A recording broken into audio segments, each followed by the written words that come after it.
This is a story not just about a son and his mother, but about greed, regret, and an unexpected twist that left everyone speechless. Meet Daniel, a 34-year-old businessman living in the suburbs.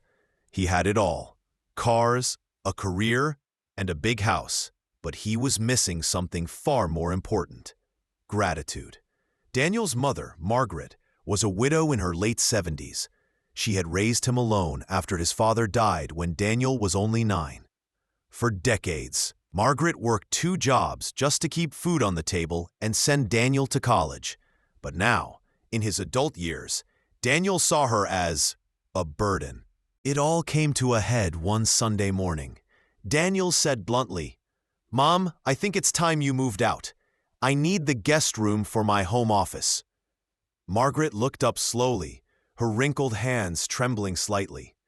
She didn't argue. She simply nodded and said, "If that's what you want, Daniel." She packed only a small suitcase. No yelling, no begging, only quiet acceptance. What Daniel didn't know, and what Margaret never told anyone, was that the house Daniel now lived in had been purchased using her life savings after she retired. She had put it in his name out of love. Better to secure his future, she told her late husband's photo once. There was something else, too. Hidden beneath the floorboards in the master bedroom was a small wooden box containing old bonds, certificates, and family jewelry, worth more than $100,000. Margaret moved into a small women's shelter. She shared a room with 2 other elderly women. Though it was uncomfortable, she never spoke ill of. Margaret moved into a small women's shelter. She shared a room with 2 other elderly women. Though it was uncomfortable, she never spoke ill of her son. When asked why she was there, she smiled and replied, "It's just temporary. My son is very busy." She still loved him, even after everything. Meanwhile, Daniel was smug with his decision. He converted the guest room into a sleek office and began investing heavily in a risky crypto startup. But soon, things began to unravel. The company collapsed. His accounts were drained. Desperate to stay afloat, he considered selling the house. That's when he discovered the box. Daniel noticed a soft creak in the bedroom floorboard, something he never paid attention to before. Curious, he pried it open and discovered the box. Inside, he found a handwritten letter. "If you're reading this, I'm probably gone. Everything in this box is for you. I saved every penny to build a life you wouldn't have to struggle for. I hope one day you'll realize that love isn't about words, it's about sacrifice. Love, Mom." He sat in stunned silence. Daniel couldn't breathe. He clutched the letter as if it were oxygen. His mind replayed every cold word, every dismissive shrug. How could he have been so blind? He called her. No answer. He drove to the shelter she had mentioned in passing, only to find she had left 2 days earlier. No forwarding address. For weeks, Daniel searched through churches, senior centers, and parks where she liked to sit. No one had seen her. Each day was heavier than the last. He began volunteering at the shelter, hoping she'd walk through the door. Slowly, the cold businessman started to become something else. A son trying to earn back time. One chilly morning, he saw her, sitting at a bus stop in an old green coat. He approached, slowly. "Mom?" She turned, surprised. Her eyes watered, but she said nothing. Daniel knelt beside her. "I found your letter. I found the box. I'm so sorry for everything." Margaret touched his face gently. "All I ever wanted was for you to understand." They hugged. For the first time in years. Daniel brought her home, not to repay her, but to start over. He quit the high-stress business and began working with a local charity. Margaret now had her own room, decorated with photos of her youth, her late husband, and a son who had finally come home. This story echoes something deeply human. How often do we take for granted the people who sacrifice the most for us? Mothers and fathers who give silently, hoping we succeed. In today's busy world, success often blinds us to the hearts behind our triumphs.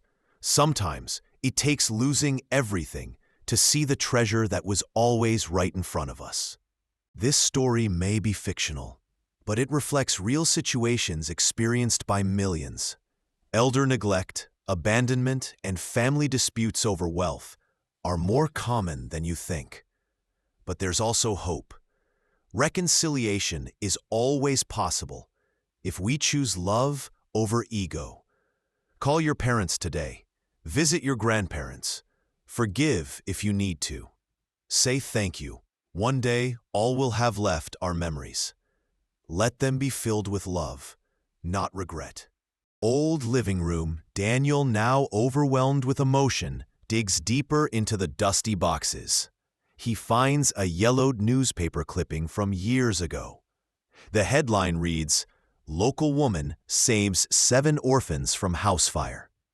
It features a black and white photo of a young woman, his mother, Clara, with soot on her face, holding children in her arms. All these years, Daniel thought of his mother as just a tired, old woman. But behind those worn-out eyes was a hero. Daniel softly to himself, "She never even told me." Inside is a heartfelt letter thanking her for saving his life after the war. Not with medicine, but with kindness and comfort. She wasn't just a mother, she was a light to strangers, a healer of invisible wounds. In a quiet corner, Daniel finds a delicate music box covered in dust. He opens it, and a gentle lullaby plays. Inside is a photo of Daniel as a baby, held in Clara's arms, her eyes full of warmth. Daniel breaking down. "She gave everything for me, and I gave her nothing back." Sometimes the true treasure isn't gold or land. It's the memory of love we buried under pride. Flashback series. Clara holding Daniel's hand as a child. Clara waiting outside school in the rain. Clara patching his clothes late at night. Clara crying alone after he ignored her. She never needed riches, just love, just respect. Daniel kneels in the middle of the ruined house, clutching the music box. Daniel whispers, "Mom, I'm so sorry." Sometimes it takes losing everything to see what really mattered all along. Daniel visits Clara. She's in a wheelchair watching birds. He kneels, takes her hand. Daniel, "Mom, please come home." She looks at him, shocked, then smiles with forgiveness. Forgiveness is the real treasure, and love, the legacy that never fades. The old house is reborn. Clara now lives with Daniel. Her photos, awards, and letters proudly decorate the walls. They sit together, music box playing. He lost her once. He won't lose her again.